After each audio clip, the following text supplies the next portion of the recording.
Welcome to the Extra Mile podcast for bar exam takers. My name is Jackson Mumey, and each week we'll be bringing you updated information about the bar exam and what you need to do in order to make the next bar exam your last bar exam. Ready to get started? Let's jump to it. Hey, everybody, welcome back. Welcome to 2024. It is January 10th, Wednesday. I have returned from South America. Let me just say, to be back in the United States. It's very cool. I am joined today by Judge Tracey and by Amanda. We are delighted to have you guys here with us. And how's everybody doing? Amanda, you had a good New Year's? Yeah, I did have a good New Year's. I don't know how everyone else is feeling, but I do feel really excited about the new year. Maybe some people are still feeling that overwhelm in reality that the bar is just around the corner, but there's still plenty of time. And I hope that people are feeling invigorated by the new year. Holidays are behind us. No more Yeah, balancing holidays and family. absolutely. And Tracey, I know you had a successful work on your knees and you're here and ready to roll. I'm ready to rock and roll. Rock and roll with me. All right. Yeah, I'm glad that the holidays are over because we can get into a more standardized routine. And I think for you all, this is really important right now. Yeah, so the bar is eminent, right? But there is still so much time to improve. So I think that it's about making the best use of your time, right? So if you're floundering around without direction or you keep spitting out the same essays, or no matter how many times you practice an essay, you're still going over on time or not getting enough words. Now is the time to it's more important than ever to get direction in. What you don't want to happen is it be 4 weeks from now and you're looking for direction, right? There's a lot less we can do. Can we still do stuff? Sure. But this is the time where it's eminent. If you've been on the fence about coaching and you're getting the same results, right? With Einstein's definition of insanity, repeating the same thing and expecting a different result. Now's the time to get focused, get guidance, or if you're just starting our course, there is still time, but you're probably going to need some more guidance. You don't have the luxury of time on your side right now. It's not a rush. I don't think anyone should be getting too anxious, but we got to be smart about the way we're going forward now. Yeah, I think that's really the case. People struggle with, do I need to add the coaching or not? In general, coaching is beneficial for you. I think you should do it if you can. And of course, the other question that comes up is, how do you pay for it?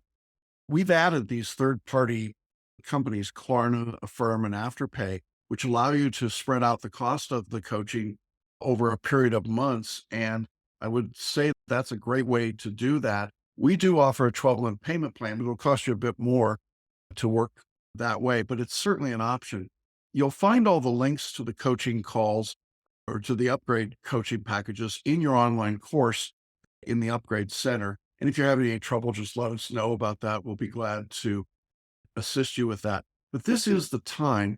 And the other thing I would say is that once you've made that decision to get enrolled, you will have the link to the coach that you've selected, and you can start scheduling calls right away. That's something that we think makes a big difference, and we really want you to check that out and to do it. Tracey, any comments that you have about the timing on coaching calls right now? This is the time that you need to be ramping up for the test. So it does run parallel to personal coaching right now because what we will do is ramp you up because of the time. But we have the time to spend with you and we're not going to short circuit anything. This is the week. Invest in yourself, Yeah. get some help. It really does make a big difference. Yeah, I think it does. I definitely encourage. And if you're having any trouble figuring out how to do that, just reach out. But we've got some, as I said, we've got some great questions. And then at the end of our time together, Tracey is going to talk about New Year's resolutions. If there's time left over after that, I will regale you with stories of why you shouldn't be your own travel agent. There you go. All right. There's a video in there somewhere, I'm pretty sure. Let's go ahead and jump to our questions. As I said, we got a lot of questions as we reach this stage of the year. One of the questions that came up, we got a whole range of questions. that occurred when the New York bar examiners in the last week or so changed their rules again about admissions. And they sent out a whole new raft of rules, and it's complicated. And there's all these new rules and restrictions about retaking the exam and proving that you're serious about taking the exam and signing up on the right times and so on. Now, we've said in other calls and other Q&As that you got to be checking your email and your spam folders and all of those things, that we can't do that for you. Unfortunately, we got an email from a student, and this was just a heartbreak, really. The student said, I just saw the email from the New York bar examiners, and I'm dismayed to find that I've been removed from the laptop program because I failed to complete the registration on time. I didn't see any of the reminders. Everything went into my spam box. I called the administrators and ExamSoft too, and they said, we don't have control of your spam box, so you have to handwrite your exam. Okay, we're going to talk about that in a minute, but I cannot overemphasize this. You have to be on top of these deadlines and changes, and don't assume that it's going to stay static between now and the exam. Amanda, you remember during COVID how much things changed, like almost weekly? Yeah, and it was extremely stressful. And I can't tell you all, I lost my COVID vaccine card somehow, like 2 weeks before the bar exam. And to get a new COVID vaccine card, I was the expert in that after. And then on the day of the exam, they didn't even check the vaccine cards. So I was driving around to local hospitals. I was calling the federal government line about how do you get a new vaccine card. I was ready to get the shot again. I didn't even know what would happen. But it was incredibly stressful during COVID, and it's still incredibly stressful now, but it just changed so often. And yeah, I don't know, the things going to spam is a constant problem for all examinees. We are always saying that. And I was checking my spam religiously, so terrified that they were even going to cancel the exam or something like that. Yeah, and I want to emphasize, do not assume here on January 10th that everything is going to stay static to the end of February. History tells us it won't. New York made these huge changes, and they really didn't do anything except send out an email. And if you're not checking the email or it's going to your spam, you have no way of knowing. They're not reaching out and knocking on your door. Look, you got a spam box? Look at it. You got a regular email inbox? Look at it. Do not rely on a third party to tell you, and don't wait for it to happen and then be shut out. So now, unfortunately for this student, as they learned, the New York examiner said, too bad. It's not our fault that you didn't check your email and you got to handwrite your exam. Now, we've talked in the past about when you had a choice between handwriting and typing, and we've said pretty much consistently, you should type your exam. But now this student's dilemma is this. And the student went on to say, do you know any people that have handwritten the essays on the exam date and been successful? The answer is yes. Of course, yeah. We didn't have computers back then. Tracy, like cave walls. But I can say that because I did it too. But really, even in I wanted to share an anecdote.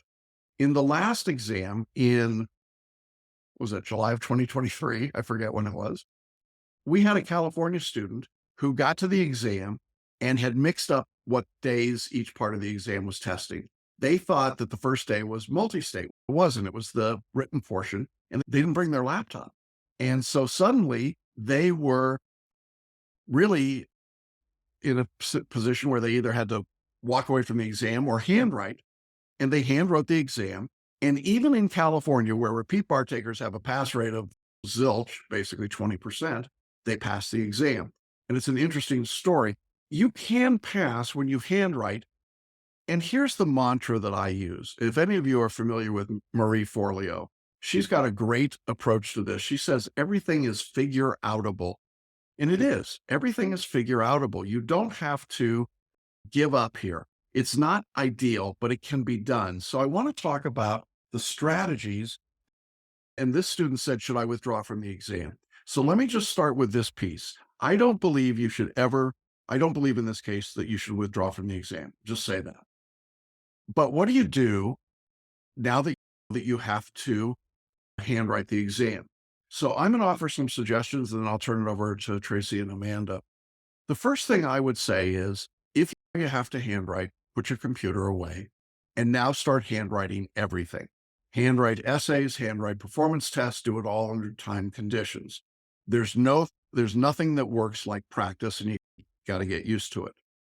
Secondly, I believe you need to print, not write in cursive, because I think that there is gender bias. And if you're a woman and you're handwriting, it's pretty obvious women's handwriting is distinguishable from men's generally.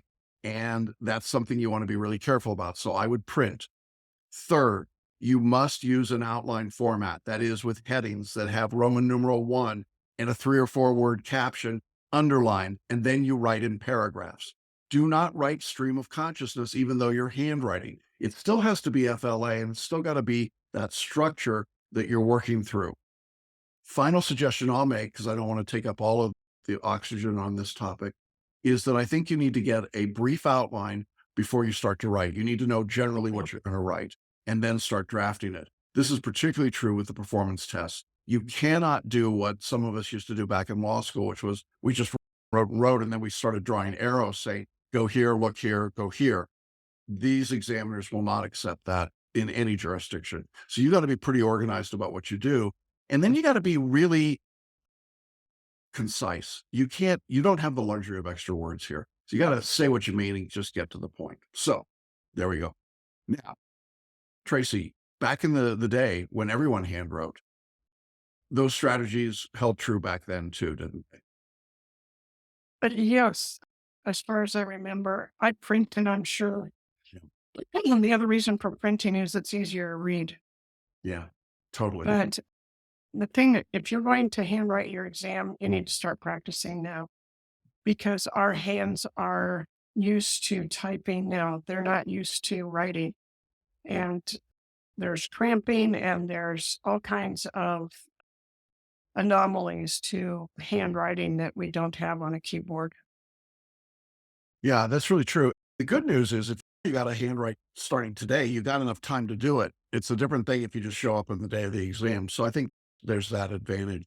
Amanda, what, anything that I've not talked about or anything you want to amplify about? No, I honestly think the practicing is really important too. So I just echo what Tracy said. And that's important. I repeat this ad nauseum, like how you're going to take the exam on exam day is how you have to practice.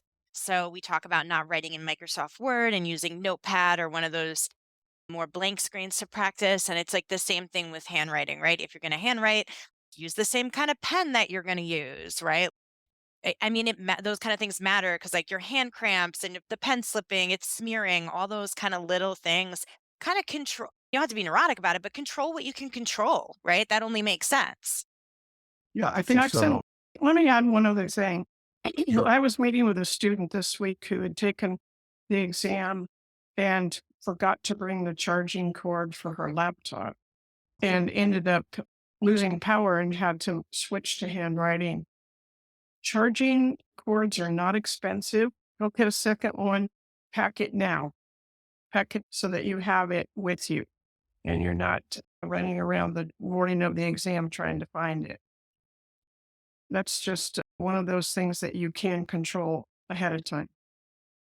Yeah, absolutely. And I think the other part, if you're working with one of the coaches and you're in this handwriting situation, you got to submit work to the coach that's handwritten. We're not in love with reading it. We've all done it, and we need to see what you've got. My standard back in the day when everyone handwrote was that I needed to be able to read your handwriting upside down. Anything less than that, I considered to be illegible. And I think that's really true today because the examiners are not used to reading handwriting. So you've got to be extra clear. And I just want to emphasize this idea. If you're trying to do stream of consciousness, if a single page is one paragraph, you're in real trouble. It needs to be real short, concise paragraphing, even to the point where you might want to skip a line between paragraphs. So it's super obvious that it's a new paragraph. Oh, absolutely. You cannot write every other line. That's absolutely forbidden, particularly in Georgia. They will not let you do that. But you can skip a line between paragraphs safely. And I think ultimately, I am pretty sure, Amanda, you and Tracy would agree with me. This student should not withdraw from the exam. Would you agree? I don't think so. No, I think that you have a fair shot at passing it. You're already registered. I don't see what the harm is in trying to take it. I don't see the downside Yeah. really because you're not getting your money back. And even at that, like you've already invested this much. And the New York examiners are now saying if you apply and withdraw and apply and withdraw, they may not let you back in. So the rules are changing. And I think you just got to be aware of that. Whatever jurisdiction you're in, it is a dynamic, not a static environment. Okay. Not fun, not good, but manageable. And as I said, figure outable. So I think that's my view. All right. Thanks for that question. Next question. Those of you that are photo readers know that I send out, after you've been photo reading for a while, an exercise in which I ask you to do a set of multi-state questions, and I have you do the set of questions 3 times. The first time I have you do it just cold. You haven't read anything, you haven't studied anything, you just answer the 25 questions. So we had a student that did that, and they got 9 questions right out of 25 in con law. Cold, just doing it. Okay, good. Then I asked the student to photo read and take the questions again, but not activating it, just photo read it, do the questions again. The student did that and their score went down. It went from 9 to 5. Then I asked a student to take the test a third time after they photo read again and they've activated and gone through and done the mind mapping in the lecture. And this time the student did it and their score stayed essentially the same at 6. All right. What does that mean? Interesting question. We don't see this pattern very often, but when we see it, here's what it tells me. In the first go round, when the student was just answering the questions, what were they doing? They were answering intuitively. They were just answering based on what seemed logical and reasonable to them. Then we have them photo read, and suddenly what happens is it's like Wile E. Coyote running off the cliff in the Roadrunner cartoons. They're running along, and they look down and they go, oh my God, I was photo reading. I didn't study it. I didn't underline or note it or memorize it. And they start trying to figure out the answers, and their score drops. And then they get panicked. And then they come back for that third try. And now they're so panicked, they can't even, they literally can't hear you. They can't breathe. They don't see the questions. They're desperately trying to get that score up, and they start pressing so hard, they can't possibly get the answers correct. And so the score drops or stays roughly the same. That's the interpretation I have for seeing those scores. The real question is, what do you do about it? And that's where I'm going to bring Tracey and Amanda in just a minute. But in my view, what this comes back to is that you absolutely have to quiet the noise in your brain, the monkey brain or the matote, the chaos in your brain, and you've got to use selective intuition. You've got to literally preview an answer and then select that answer. That will be made even more effective if you're a photo reader, but you have to trust it. If you don't trust it, it'll never work, because then what happens is you switch off that part of your brain and now you're working from your conscious brain, which has not received any information or material. As I often say, it's like taking your Tesla to a gas station. You're not likely to get very satisfied with the fuel at the gas station for that electric vehicle. And so it's really critical that you just trust this. And that's why we have you do this exercise. Interesting set of scores and an anomaly. Amanda, let me turn it over to you. I know you weren't a photo reader, although at boot camp you got a chance to start playing with that a little bit. But what's your take when you see that? See the pattern of the scores going down? Yeah, and what to Yeah. do getting the scores back up, because you teach our Yeah. workshop. Yeah. And I also just, when I saw the question, I just wanted to tell everyone I submitted this same question to you. You probably don't remember, but like this was happening to me too around this time. And I was like, oh my God, that's just so weird that's happening. And I just asked, like, should I be worried? Am I doing something wrong? And you just said, no, it's all just what you just said now to me. And again, if I'm going to pay for something and buy into the system, I've told you all before, like, I just completely bought in and just was like, all right, I'm still working on my understanding. These tests don't have any bearing on the percent I'm getting right. They're not meaningful in that way until we get the online practice exams. And even then, they're still learning. And I worked with June a lot in her coaching calls and mindset to just break free of associating this percentage with mastery, right, of the subject. That doesn't mean I'm not mastering the subject. So all I can say is I really resonate with this because I had the same question and Jackson said the same thing to me and it all turned out okay. So just take a deep breath and listen to what we're saying here.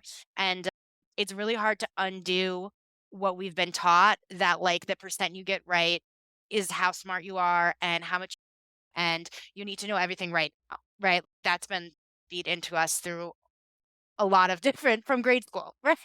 So I don't, I'm laughing just because a very warm laugh at myself, right? I'm not laughing at the question. It's just, oh my gosh, I can so see myself in this question and remember how stressed I was. Yeah, I think I probably had a virtual eye roll when you sent me the question. It was like, oh, come on. Uh, and then for those of you that don't know, Amanda scored an outrageously high MBE score. So she was fine. It's about process, not results at this stage. So that's part of it. And part of what we're trying to do is to figure out if you're photo reading properly. In this case, I'm pretty sure the student was photo reading properly, but they just didn't trust what they were doing. And that's why the score went down. Tracy, what's your thought? I would suggest that the student and all students go back and journal a little bit about what they were feeling at the time that they took these three practice and what was going through their head and what their super ego was telling them. The super ego is what some people call the gremlin or the parasite in your head that tells you you're not good enough, you're stupid, you're an idiot, you're never going to pass this, you're a loser. And I would I would be curious to see what the superego was saying to the student as they went through this process. And you're never going to get rid of that superego, but there are ways you can learn to set it aside and not have it be the controlling part of your brain. So that's what I would say. Yeah. Don't Uh, over don't overemphasize any of these results. I'm enough of a wonk that I like to do these kinds of exercises. They help me figure out where people are, what they're doing. You've seen undoubtedly in the online course, we've got these worksheets that you do. They're very useful to do the self-assessment. That's really what it's about, is self-assessment. So don't turn them into absolutes, and it's too easy. And particularly right now, we're for so many days out. And I know for many of you, it feels like the exam is going to be tomorrow, but it is not. It is a long way out. As we all learn on this side of the equation, it will take a very long time to get to the end of February. And so don't freak out right now. Just keep working, keep trusting the process. I appreciated that the students sent me their scores. I think they can relax. It doesn't mean anything ultimately at this stage. All right. Thank you both. Another kind of typical question that I got over the last couple of weeks, a student was asking a question in this particular case about Florida civil procedure. And they pointed out that in my audio, I mentioned a particular time frame for something that had to happen there, but that didn't correspond to what the book said. And they checked the outline and the book said 10 months and something else said a year. Which one do they rely on? I say this every exam, and unfortunately, this is just the reality. You got to trust the written materials. The written materials can be updated on the fly. Amanda works with us on some of that work. And I know, Amanda, that you are always checking that stuff. And we have always some things that go on. There are hundreds, literally hundreds, thousands of hours of lecture, and we don't record an entire 4-hour lecture to change a single word. So if there is a discrepancy between book and lecture, go with the book. Is that fair to say, Amanda? Yeah, I think so because the book is what's updated, right? And we might not go back and update the entire lecture. It's great when you're diving in and you're thinking about things. Definitely you can go too far like down this rabbit hole and I'm happy to answer questions like that when they come in and do a little research, but honestly, usually guys a quick Google search will show you that the answer like the law changed, especially civil procedure in like 2018 and okay, so lecture was recorded in 2017, we updated the outline, we didn't update the lecture. But I'm happy to clarify that for you. When it gets closer to exam date, Use the outlines. We try and keep those up to date, and we work hard to keep that. working properly. Another interesting question was same vein. A student said in a Florida course, and they said, I'm watching your link to Florida Commonwealth essay, question 12, and it's a question about property. Am I doing the correct essay? Yeah, it's a homestead question. And then they wrote back and said, it's property. And I said, yeah, it's homestead. Look, I'm not saying we don't make mistakes, but we don't make those kinds of mistakes. When we put up an essay, it's the right essay in the right place. When we have an outline, it's the right outline in the right place. One of the interesting things that I've learned over the years is that the level of paranoia that starts to creep in of, oh my God, it must be wrong, becomes huge. I've done this for 35 years. I have made tons of mistakes, but I don't make a lot of those kinds of mistakes. And so just relax, take a breath. It is very unlikely that we put the wrong question, the wrong outline, the wrong lecture in someplace. June checks all that. I check it. Amanda checks it. We're always looking at it. So just take a breath. But this is what happens at this stage, isn't it, Amanda? People start getting really paranoid about this stuff. And That's I what I think, was saying, right? Yeah, like, I was like, "Oh, this," like, I'm paying such close attention. I don't know, I was, like, trying to win the bar exam or something, but, like, I learned pretty quick that's not the way towards success, and through June's mindset coaching and stepping back and saying that not every little thing, and also, not for nothing, like, I have taught in other courses before, tutored in other courses, and I've had other books and other bar prep stuff, and there is way more mistakes in that content. I can tell you, like, I even, like, years ago, like, I found in certain bar review courses that shall not be named, way more glaring mistakes. So, there's just really not a lot here, and certainly nothing that's gonna make or break, like, anyone. yeah, absolutely. And it's really, it's amusing more than anything else, but I don't want you wasting time and energy on those things. Just trust that the course is right and the system is right, and you'll be okay. So that was fun. All right. We got a really good question. Not that these others weren't, but this one I thought was pretty meaty. Student said, I want your advice for my final review. Bar exam, the California bar exam is around the corner. It's a long way around the corner. It's way down the block, but nonetheless. And this student said, I want to practice 20 MBE questions a night and one essay question a day during the weekdays. Is that good enough? Tracy, you want to take that one first? Uh, No, I don't. Yeah. Okay. You want me to I answer? yeah, Okay. So the answer is no, that isn't enough. That is not even that is not following the course. And I want to be clear about this. We have designed this course built on an idea of spaced repetition, which means you read, you watch a lecture, you do your mind maps, you do practice questions, and you come back and you hit the material again and you do more questions and you build iteratively as you go along. The problem is that there is a world out there, the big box bar review world, that says if you do a certain number of questions a night, that's your guarantee of success. Now, I have shared this story in other places, but one of the myths about the bar exam is this idea that there is a prescribed number of MBE questions that you should do a night and it'll make it all work for you.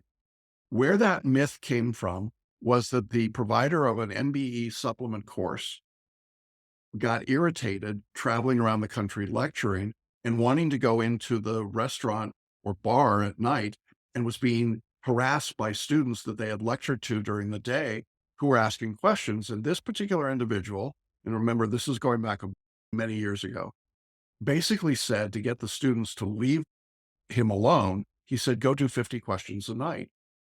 To his surprise and amazement, that 50 questions a night became gospel. And everyone started saying, we got to do 50 questions a night. And he was smart enough to turn it into a marketing approach, but it had absolutely no bearing in pedagogy at all. And he acknowledged that. He just said, it's just something I did. But it took on a life of its own. And so people said, we got to do 50 questions a night. The fact is, it doesn't make any difference. You could do 100 questions a night. You could do 20 questions a night. It doesn't change anything. What changes is what you learn from it. And the learning comes from the repetition, which comes from the reading and the lectures and the practice, the way we've designed the course. In other words, we don't just throw the material out there and say, do what you want with it.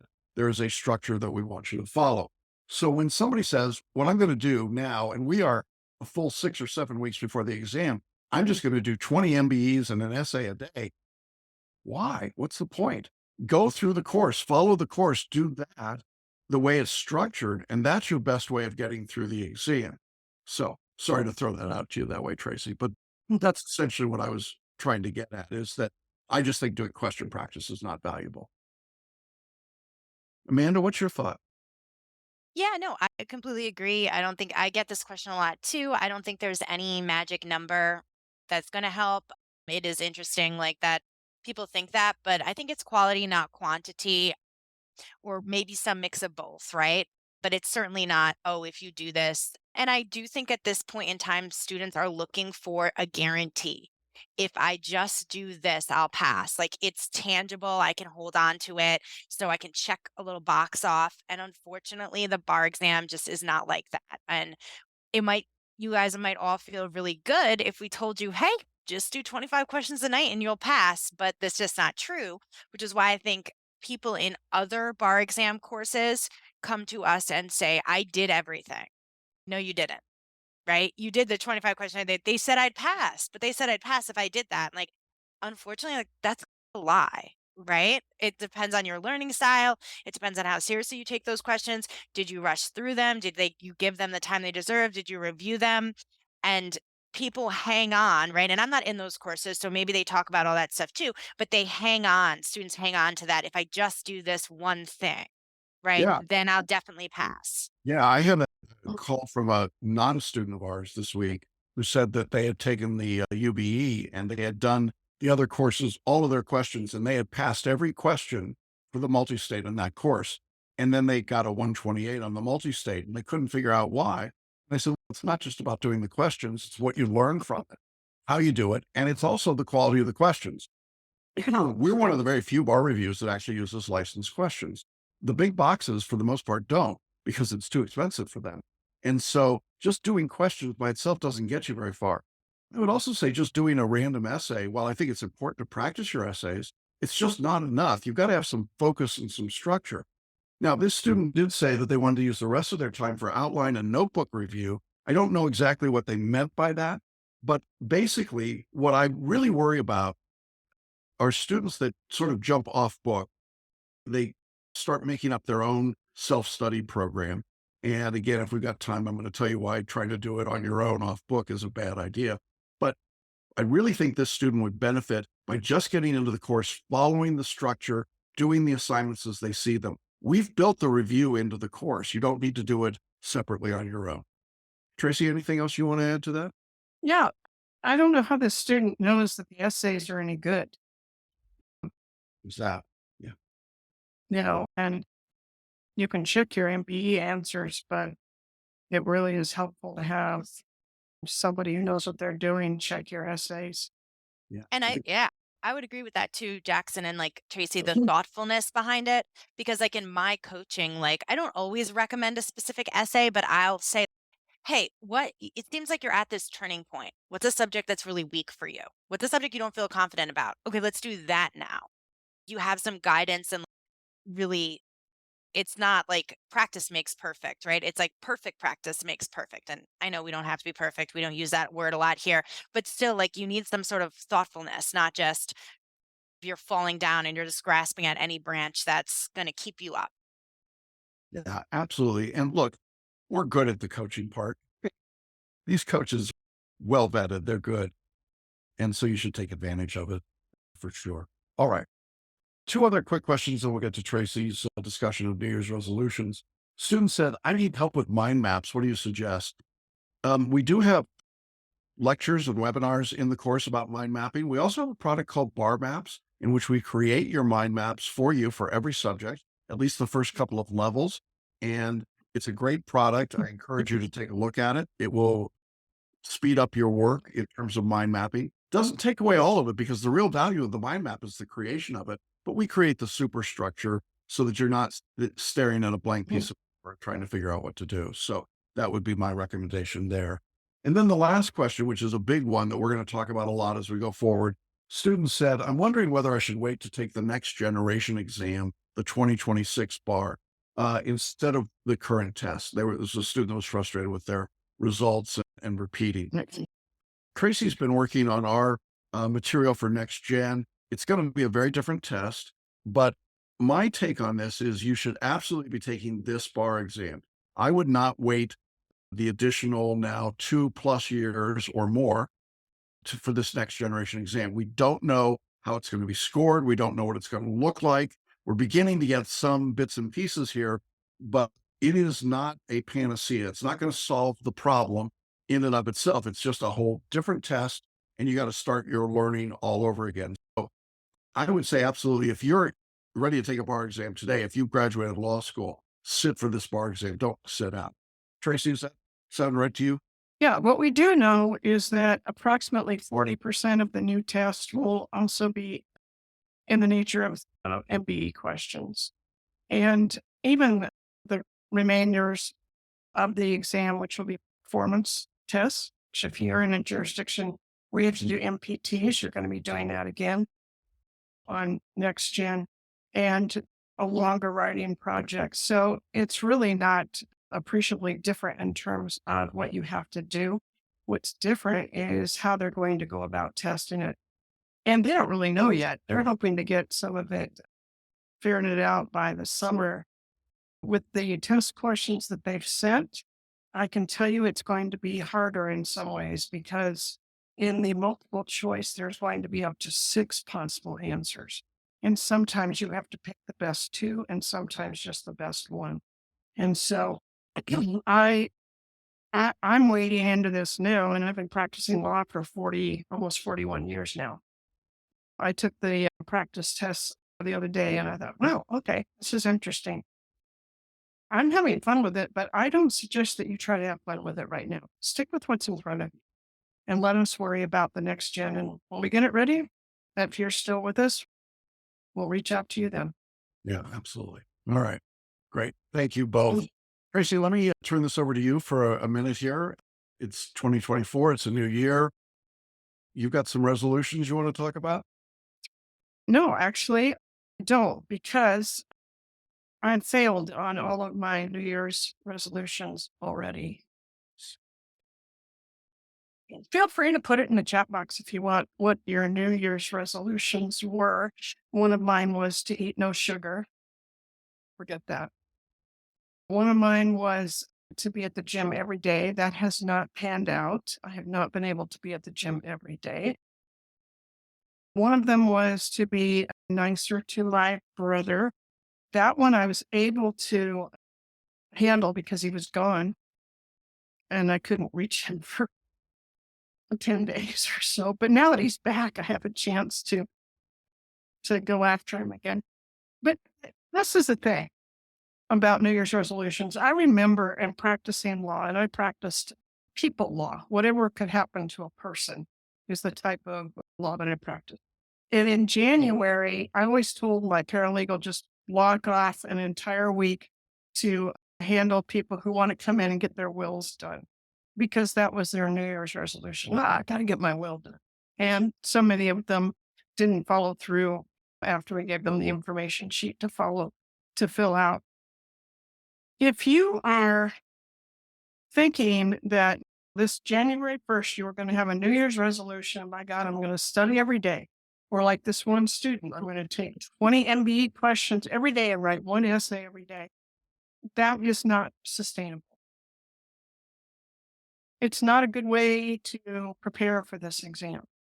Preparing for this exam takes consistency. It's not a matter of making a resolution, by God, I'm going to do this thing, because usually those resolutions are combating with you, or else you wouldn't have a resolution. Instead, sit down, map out what you're doing for the next 5 or 6 weeks, and then work towards that plan and have times in that plan for unexpected things that come up. You're not going to be able to work 12 hours a day, 7 days a week, getting ready for the bar exam. You will burn out. And burnout is tantamount to failure every single time. Don't want to burn out. You want to be at your peak when you go for that exam. And the only way you can do that is by being consistent, not by making a bunch of ridiculous resolutions that you can't possibly keep, promises to yourself or others that you're going to break. You need to just take a breath, sit back, map it out, follow the map. So forget those New Year's resolutions. They don't work. And instead, just work your process, trust the process, get ready for this exam, be at your peak when you sit down to write. Well, thanks. I promised you a story. I'm going to give you my story. For years and years, I have told bar students, do not try to be your own coach. Don't try to save a few dollars and do it yourself, put together your self-study cocktail, we called it, because it just blows up. Bad things happen. And you would think after sharing this advice for over 30 years that I would be smart enough to follow my own advice in other areas of my life. As many of you, I went on vacation over New Year's, went to South America, took a cruise, and I decided, for reasons that are inexplicable, that I would be my own travel agent. I would do my own booking, and with the help of a big box travel booking company, I would take care of all of the travel arrangements. Okay, great. Thinking that I knew something about it, although I've traveled almost not at all in my life. Got to Buenos Aires, ready to return home after vacation.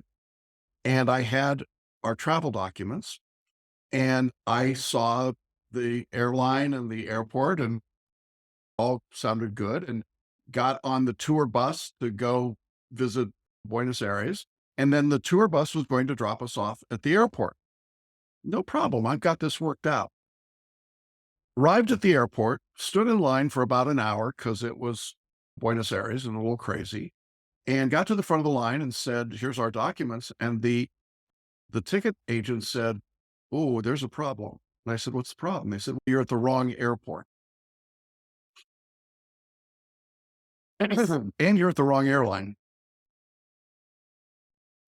With about 3 hours to spare, I thought, okay, I can do this. Raced outside, grabbed a taxi, went all the way across Buenos Aires to the other airport where it's the local airport, and got in line again, only to find out I was in the wrong line. Still not the right airline. After an hour's wait, moved to another line, wrong airline, but I didn't wait an hour this time, but got to the front of the line, still wrong. Finally found the right airline, the right ticket counter. Now, I don't know how many of you have spent time in South America, but they don't have quite the same view of lines that we do in the United States. It was basically a free-for-all to get to the front. And after elbowing our way to the front, we finally got our tickets. Great. I still have about an hour to go. I try to figure out where the gate is, and I go to what I think is the right gate. Now, they're not speaking English, and I don't speak Spanish, I'm embarrassed to say. But suddenly, everyone stands up at the gate and starts running, and I can't figure out what's going on. And finally, I find somebody that looks like he's an American, and I say, what's happening? He says, I think they changed our gate. So we're all running to another gate, and we get to the other gate, and I breathlessly hand them my ticket, and they say, get on the bus. What bus? Well, they're going to take us on a bus out to the plane somewhere out in the airport, but it is lightning and thundering and raining, and we are boarding in a pouring rainstorm with no canopy, no umbrella, no nothing. And we get herded into the back of the plane. I'm thinking, okay, this is not bad. We're at least on the plane. Then the pilot starts speaking in Spanish with no translation. And it turns out that the weather's so bad that they're giving us a ground hold. And the pilot apparently says, we'll be here an hour, maybe 2 hours. I don't know. And we sit on the plane for 2 hours waiting to take off. Now, I had given myself, because I was going to be a travel agent, 3 hours to make the connection, and we made it by about a half an hour. I could continue with the saga of all the bad things that happened, but the bottom line was it took us over 40 hours to get from Buenos Aires back to Denver. Moral of the story was, I am a dummy for trying to do my own travel arrangements. I tell you all the time. Don't try to save a few dollars and be your own bar review coach. Listen, don't try to be your own travel agent and save yourself a few dollars. It was horrible. It was a terrible experience. I told you you should have taken me on the trip. You never would have had any of this happen if you had a personal coach on the trip. That was it. So there you go. So anyway, I just want to point out that there are life lessons to be learned here. This was one of mine. And it's just a truism that you should really let experts be expert and uh, let them show you what they can do. When it comes to your bar study, we've made the trip. We know what to do. We know where the problems are. We'll get you in the right line. We'll get you on the right aircraft. We'll get you to the right airport. Use our expertise. Join the group coaching calls. Get personal coaching. Work with us. Let us help you. Those of you that insist on doing it on your own are taking a huge risk. And for the investments you've made in your legal careers, it just doesn't make any sense. Our course is still the most affordable full service bar review in the country. There's no reason for you to not be using the resources that we provide. And I really want you to succeed and pass. We all do, but you make it exponentially harder when you try to do it all yourself. So P.S. don't ever hire me as your travel agent. So there you go. So that's our story.